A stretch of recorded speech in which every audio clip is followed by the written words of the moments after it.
जय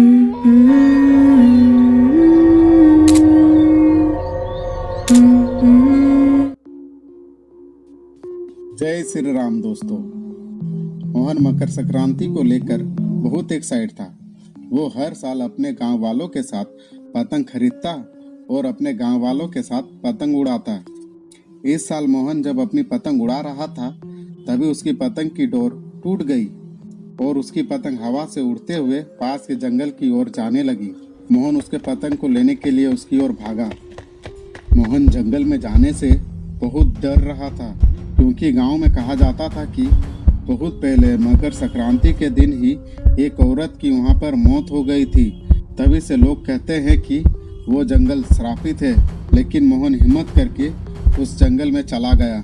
वो अपने पतंग को खोज ही रहा था कि उसे ऐसा लगा कि कोई उसे देख रहा है। उसने पीछे मुड़कर देखा तो उसे कोई नहीं दिखाई दिया। इतने में ही उसने देखा कि उसकी पतंग ऊपर एक पेड़ पर लटकी हुई है। मोहन उसे उतारने के लिए एक बड़ी सी बांस की लकड़ी लेकर उस पेड़ के झाड़ को हिलाने लगा। तभी उसकी पतंग उड़कर जमीन पर आ गिरी। वो जल्दी से उसकी पतंग को उठाया और इतने में किसी की हंसने की आवाज आई। वो जल्दी से उस जंगल से बाहर की ओर भागने लगा। तभी उसका पैर किसी चीज पर जा टकराया और वो नीचे गिर गया।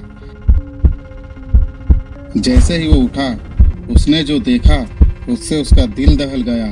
उसने देखा कि एक औरत उस पेड़ पर उल्टी लटकी हुई थी।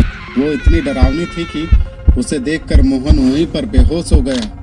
वो मोहन को हवा में उठाकर हिलाते हुए पूछी, क्या उसने उसके बारे में कोई कहानी सुनी है? मोहन ने अपना सिर हाँ में हिलाया और डरते हुए बताना शुरू किया। कहा जाता है कि बहुत सालों पहले तुम हर मकर संक्रांति के दिन ढेर सारी पतंगे खरीद कर उसे आकाश के खेतों में फेंक देती थी। आकाश जब महीनों के बाद शहर से काम करके वापस लौटा तो उसने देखा कि उसका खेत प्लास्टिक की वजह से पूरी तरह से बंजर बन गया है। गुस्से में आकर आकाश ने तुम्हें पतंग के धागे से बांधकर एक पेड़ के साथ ही जला दिया। उसके अगले दिन ही तुम्हारी लाश मिली और उसके 3 दिन बाद आकाश की भी मौत हो गई। और लोग कहते हैं कि आकाश को तुमने ही मारा है। बस इतना मालूम है मुझे। चुड़ैल ये सब सुनकर बहुत गुस्से में आ गई और मोहन को जमीन में पटक दिया और एक पेड़ से बांध दी। और वो चुड़ैल मोहन से कहने लगी, इसी पेड़ से आकाश ने मुझे जिंदा जलाया था। लेकिन तेरी कहानी झूठी है।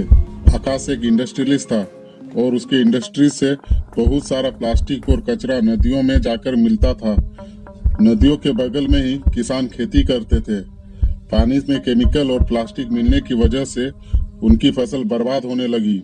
मेरे पिता भी एक किसान थे जिन्होंने फसल बर्बाद होने के सदमे में आत्महत्या कर ली थी। ये देखकर मैंने आकाश के खिलाफ आवाज उठाई, लेकिन आकाश ने मुझे इसी पेड़ से बांधकर जिंदा जला दिया और गांव वालों में यह झूठी कहानी फैला दी। और उस दिन के बाद से मैंने ये कसम खाई कि मैं हर इंडस्ट्रियलिस्ट और हर उस इंसान को मार डालूंगी जो प्लास्टिक का इस्तेमाल करता हो। अब तू भी इसमें शामिल हो गया है और बाकी गांव वालों की तरह मरेगा। इतना कहकर उसने उसकी पतंग को हाथ में लिया और उसे फाड़ दी। तभी उसे समझ में आया कि वो पतंग पेपर की है और प्लास्टिक की नहीं। वो उसे मारते मारते रुक गई और एक तक देखने लगी। तभी मोहन के मम्मी पापा उसे ढूंढते हुए आ गए। जैसे ही वो आए वो चुड़ैल कहीं गायब हो गई। उसके मम्मी पापा ने मोहन को रस्सी से खोल दिया और आजाद किया। मोहन उस दिन के बाद से कभी उस जंगल की तरफ तो नहीं गया, लेकिन उस चुड़ैल की असली कहानी वो सभी गांव वालों को बताने लगा।